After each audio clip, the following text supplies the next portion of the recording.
છેલ્લા 1.5 મહિના પહેલાથી હવે આપણું વડોદરા આંતરરાષ્ટ્રીય એરપોર્ટ આંતરરાષ્ટ્રીય ફ્લાઇટના આવાગમન માટે સંપૂર્ણપણે સજ્જ છે.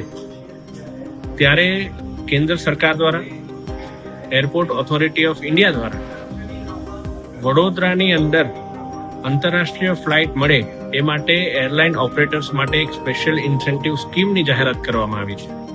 આ સ્પેશિયલ ઇન્સેન્ટિવ સ્કીમની અંતર્ગત 3 વર્ષ સુધી એરલાઇન કંપનીને ઘણા એવા ઇન્સેન્ટિવ્સ મળશે, રિબેટ મળશે.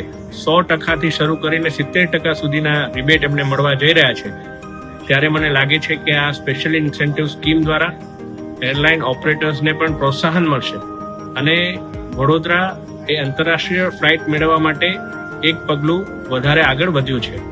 આ માટે હું માનનીય વડાપ્રધાન શ્રી નરેન્દ્રભાઈ મોદીજી, માનનીય ગૃહમંત્રી શ્રી અમિત શાહજી, માનનીય મુખ્યમંત્રી શ્રી ભૂપેન્દ્રભાઈ પટેલજી અને માનનીય નાગરિક ઉડ્ડયન મંત્રી શ્રી રામ નાયડુજીનો વડોદરા વતી ખૂબ ખૂબ આભાર માનું છું.